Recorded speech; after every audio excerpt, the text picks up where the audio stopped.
Our gospel for this year's Easter comes from the gospel according to Matthew, the 28th chapter. After the Sabbath, as the first day of the week was dawning, Mary Magdalene and the other Mary went to see the tomb. And suddenly there was a great earthquake, for an angel of the Lord, descending from heaven, came and rolled back the stone and sat on it. His appearance was like lightning, and his clothing white as snow. For fear of him, the guards shook and became like dead men. But the angel said to the women, "Do not be afraid. I know that you are looking for Jesus, who was crucified. He is not here, for he has been raised, as he said. Come, see the place where he lay. Then go quickly and tell his disciples, he has been raised from the dead, and indeed he is going ahead of you to Galilee. There you will see him. This is my message for you." So they left the tomb quickly with fear and great joy, and ran to tell his disciples. Suddenly Jesus met them and said, "Greetings." And they came to him, took hold of his feet, and worshipped him. Then Jesus said to them, "Do not be afraid. Go and tell my brothers to go to Galilee. There they will see me." The gospel of Jesus Christ.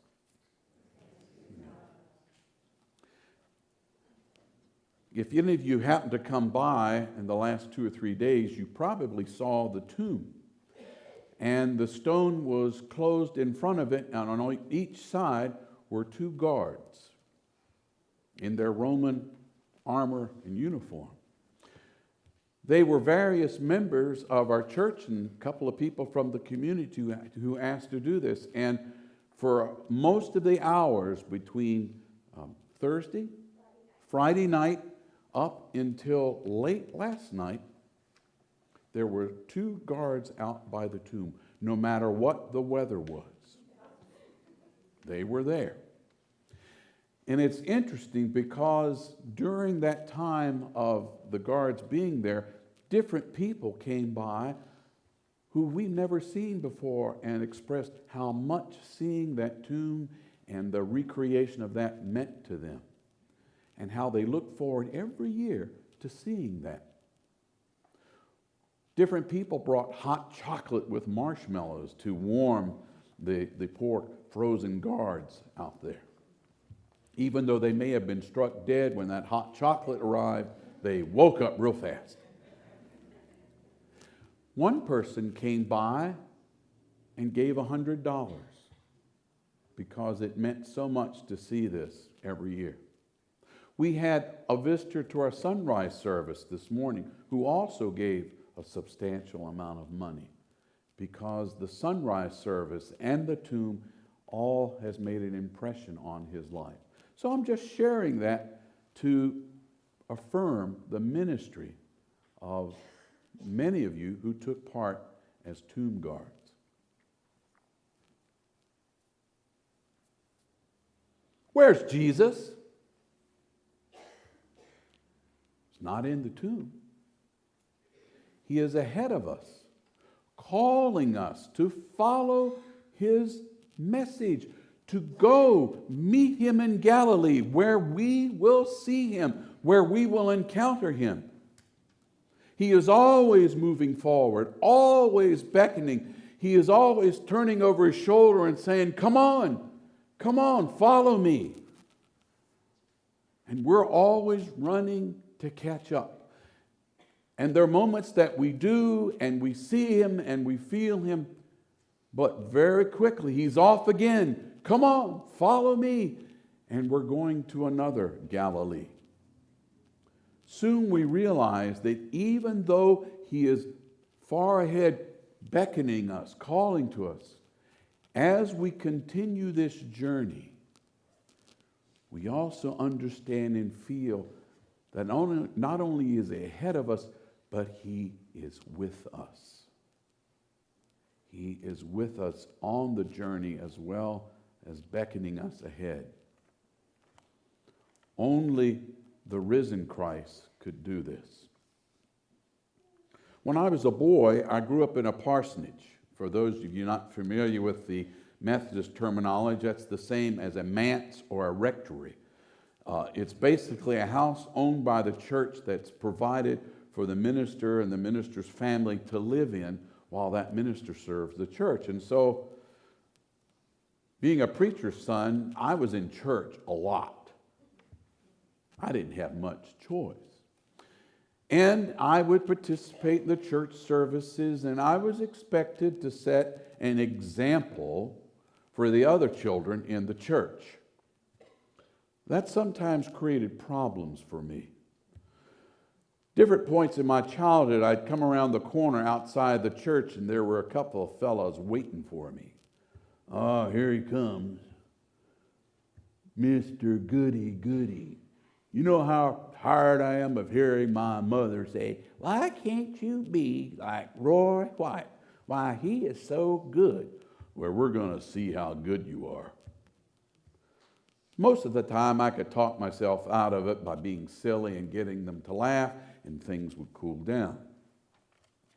But I had no choice. I was in and among the church and the festivals of the church, the Easters, the Christmases, all aspects of the church, I participated.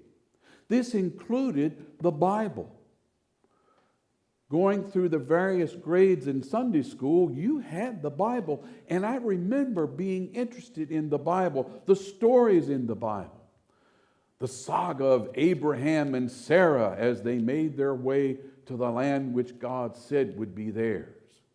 The story of Joseph and his amazing coat of many colors and what happened to him and his brothers and how he became second only to Pharaoh in Egypt. The story of Moses telling Pharaoh, "Let my people go," the plagues that were given, and finally the escape of the Israelites from Egypt. Here comes Pharaoh and his chariots and the parting of the Red Sea, and across they go. The whole story of the Exodus. And Mount Sinai, where God gave Moses the 10 Commandments. Going through the Bible, I got excited about Gideon and Samson. I got excited about the stories, David, all the David stories. The stories about Ezekiel seeing the wheels spinning in the sky. The dead bones coming back to life. Amos, the shepherd, going to Israel and saying, "Thus saith the Lord." And all through, then I hit the New Testament, and there are the Gospels, the story of the life and the teachings of Jesus. Now, this was given in different degrees as I had as a child growing up. I didn't understand all of it. But little did I recognize that in those years, the foundation, the site work was being done. So someday I would put it all together. I wouldn't have been able to do it if my parents and all those countless Sunday school teachers who put up with my shenanigans. You know, when the preacher's son, you got to show everyone you're just like them. So sometimes in Sunday school, I would be sent to my father. That was not a pleasant experience. But that site work was being laid in for me. When I was about 10 or 11 years old, I went to an ecumenical community. All the churches in the community had a Maundy Thursday service, and they did a reenactment of the Last Supper. It's starting to gain popularity again. Different figures who were dressed in the appropriate biblical costume assumed the poses of Leonardo's painting, The Last Supper. And then each disciple speaks. Jesus says, "One of you will betray me." And each disciple stands and shares a little bit about their life with Jesus and wondering, and they finally turn, "Lord, is it I? Is it I?" And they sit down, and then the other disciple stands up. Well, whatever happened, I found that extremely exciting and moving at the age of 10. After the play was done, the communion was offered, and they came through this high school auditorium with the large plates of bread cut up like little cubes, and that what came down the room. Each of us took one, and on signal, we ate it. And then the grape juice, formerly known as wine, came, and they were in those little paper cups, cuplets, like you get at Wendy's or that you put your ketchup in. Well, these were filled with the grape juice that had been blessed, and I drank. And something told me to hold on to that. I couldn't hold on to the bread. I'd eaten that. But I had this little cuplet, and I could see the stain of the grape juice in it. Something told me to keep that. So I took it home. And a few days later, just sort of randomly looking at it, I started unfolding the little couplet. And as I unfolded it, became a disc of paper, and the grape stains had formed a perfect cross on that couplet. I felt goosebumps at that point. Didn't understand it, but I had grown enough to understand something significant about the crucifixion and about what Jesus had done for all of us and what he was doing for me. I grew up and against my better judgment became a pastor. I say against my better judgment because all through high school, the first couple years of college, my refrain, that's the last thing I will be. I'm not going to be any preacher. God has a sense of humor. And no matter what I was doing, I was pointed. The courses I was interested in college, a seminar in Paul's letter to the Romans, I think I'll take that. Religion classes, philosophy classes, lots of history, all pointing to a preparation that one would have if you're going into the ministry. But I kept, no, I'm not going to put up with what my dad puts up with being a pastor. I've seen how some of the people treat him. Well, I'm not going to do it. Where's Jesus? He was ahead. Roy, come to Galilee. I don't want to. Come to Galilee. Not on your life.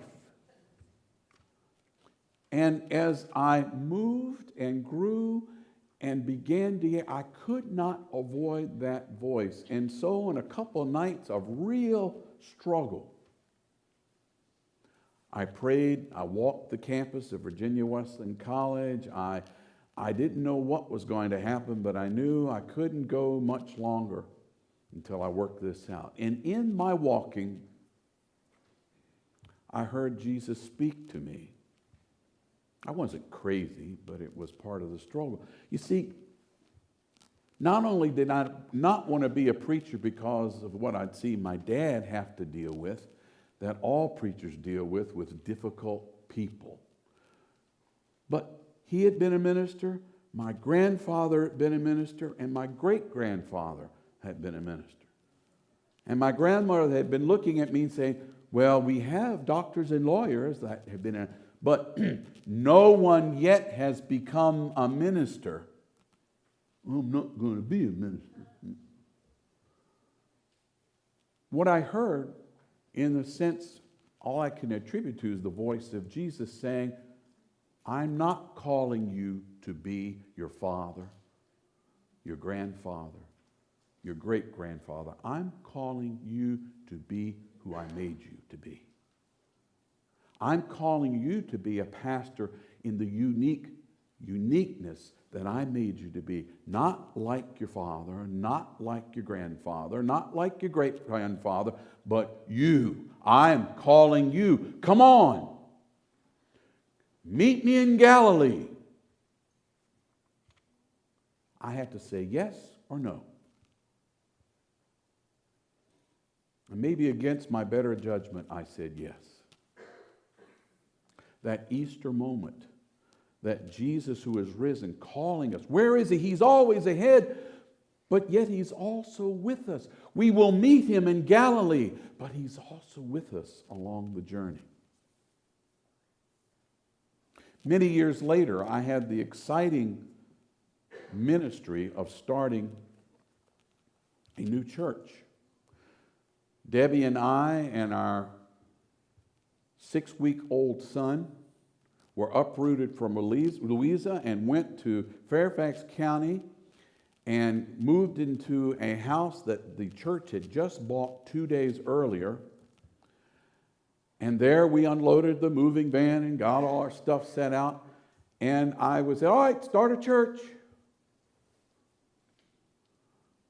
I had 50 names that people had said, well, we might be interested in a new church. So every night for the next 6 weeks, I was making appointments and going out, knocking on the door. Hi, I'm Roy White. Yeah, oh, come on in. And I told about the excitement and the wonder and the possibilities and the chance for community that would happen in organizing this new church. And slowly we gathered people together. On the first Sunday, after 6 weeks of visiting and calling and newspaper articles and little tomato stake signs stuck at key intersections saying times and dates, we gathered for the first worship service. There were 65 people who came. We continued the work. We met in the cafeteria of a public school. And in 3 years' time, we built a building with a generous help from a grant that was given to us. We built a building, and in 3 years, the congregation had grown to 400 people. Most exciting, most exhausting, most terrifying ministry I'd ever done. And yet, in the midst of that ministry, there were situations developing that created problems. A couple joined the church that decided they wanted to be in charge of the church. Now, you got to understand, Northern Virginia has Heinz 57 varieties of ethnic groups and traditions. And we had them all in this new church. We had your Episcopalians, your Presbyterians, your Methodists, your Catholics, your Greek Orthodox. I even had a couple people who had been Hindus. I had a couple people who had been Buddhists. They were all there. This is the D.C. suburbs. You got everybody there. And here they were all gathered, excited about coming together to form a community that they could come to where somebody knew their name and where they could together seek to find their way to Galilee. And yet, in the midst of this came a couple who were determined to create this church, not in Jesus' image, but in their image. They wanted to create the church that they thought was the best church ever from a small town in North Carolina. Do you see a problem here? Northern Virginia is not a small town in North Carolina.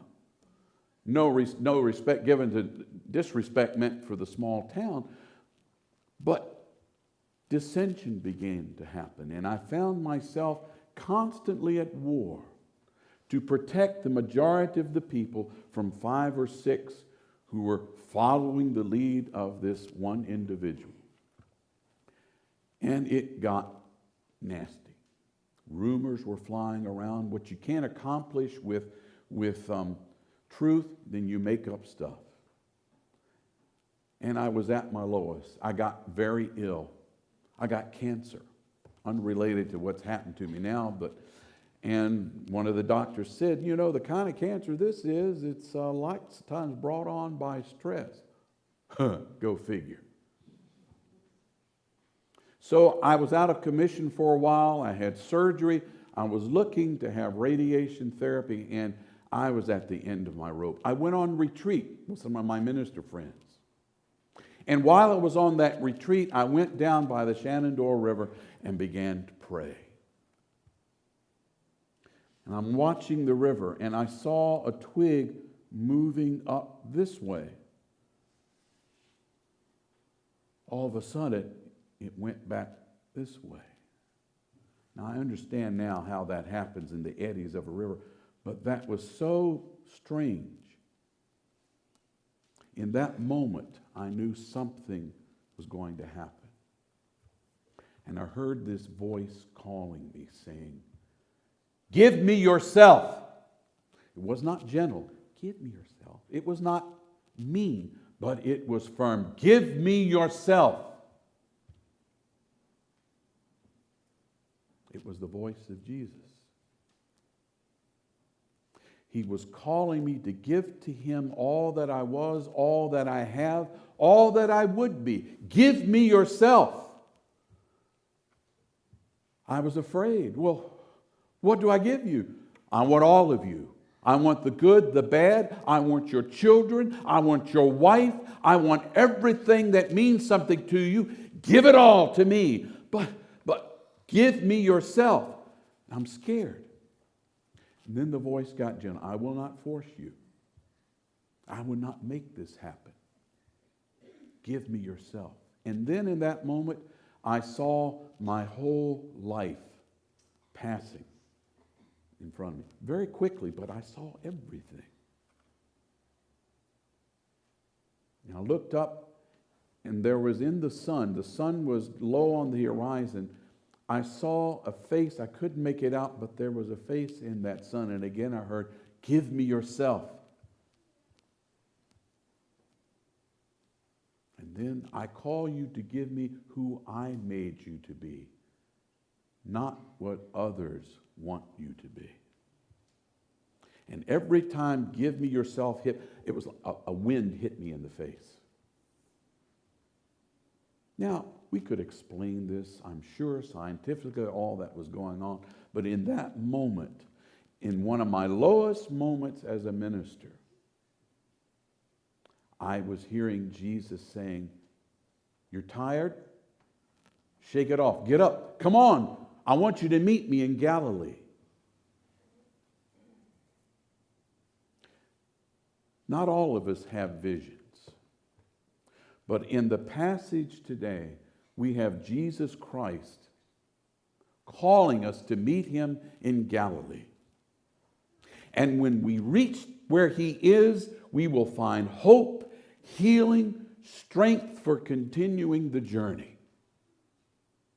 And then he's off going again. And he's calling to us, "Follow me, come on." And we're trying to catch up. "Tell my followers that I'm going ahead of them to Galilee.